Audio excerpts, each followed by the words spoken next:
Gunung Pegat. Mendengar namanya sudah tentu sebisa mungkin akan dihindari oleh banyak pasangan suami istri. Gunung yang berada di kawasan Karangkembang, Babat tersebut ternyata banyak menyimpan cerita unik. Selain dikenal dengan keindahannya dan juga berhasil mencita banyak perhatian dari masyarakat, gunung ini juga dikenal memiliki sebagian besar mitos yang dipercaya oleh masyarakat setempat hingga saat ini. Pada zaman Raja Majapahit Raden Wijaya, Lamongan sudah menjadi daerah strategis. Dalam naskah riwayat Hari Jadi Lamongan dijelaskan bahwa sudah terdapat jalan purbakala yang menghubungkan pusat kerajaan di Trowulan dengan Kembang Putih, pelabuhan Tuban yang berada di pesisir utara.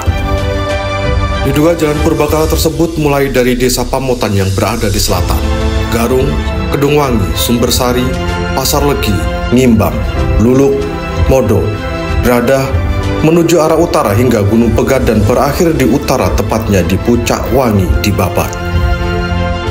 Pada zamannya, jalan purbakala ini ramai dilalui oleh para saudagar, punggawa raja, prajurit hingga rakyat jelata. Kondisi ini berpengaruh terhadap majunya perkembangan masyarakat di wilayah Lamongan bagian barat daripada warga yang hidup di Lamongan bagian timur. Kehidupan teratur masyarakat ini dapat dibuktikan dengan ditemukan banyaknya batu prasasti dan petilasan kuno di sepanjang jalan purbakala. Tak jauh dari lokasi Gunung Pegat juga ditemukan prasasti Pucak Sari atau yang dikenal oleh warga masyarakat sebagai prasasti Mantra Sakti Raja Airlangga. Keberadaan prasasti Mantra Sakti Raja Airlangga menjadi bukti sejarah perjuangan Raja Airlangga pada saat itu. Penemuan prasasti bersejarah ini menjadi fenomena yang sangat penting bagi sejarah karena memiliki nilai serta tulisan yang sangat indah. Diduga prasasti Mantra Sakti Raja Airlangga merupakan peninggalan abad ke-11, masih pada masa abad Airlangga. Menurut informasi yang beredar, prasasti ini memuat informasi tentang penetapan status tanah perdikan yang terbebas dari pajak.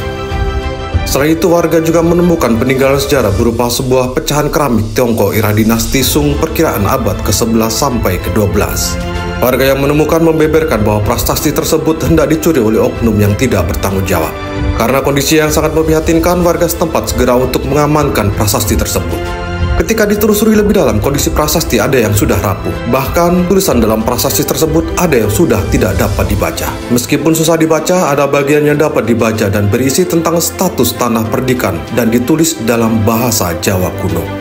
Bahkan salah satu warga sejarawan menjelaskan bagaimana sejarah Raja Airlangga memimpin hingga prasasti ada di Lamongan. Warga tersebut menjelaskan bahwa masyarakat Lamongan pernah bersatu padu mendukung Raja Airlangga dalam menyatukan Jawa Timur.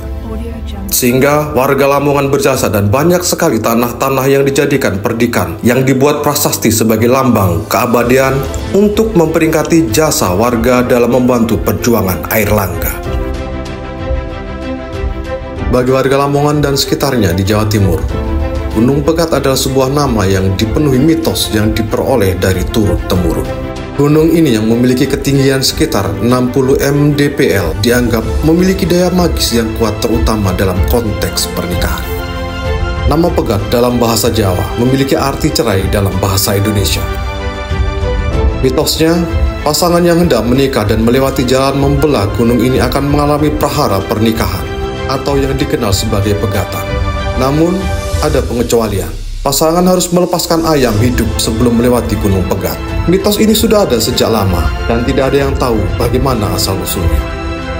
Tidak hanya masyarakat setempat, mitos ini juga dipercaya oleh warga dari daerah sekitar Tuban, Bojonegoro, dan Jombang. Meskipun mitos ini begitu kental, kepercayaan dan tindakan melepaskan ayam kembali kepada masing-masing individu. Gunung Pegat di Dusun Karangasem, Desa Karangkembang, Kecamatan Babat, Lamongan, tetap menjadi tempat yang syarat dengan mitos ini.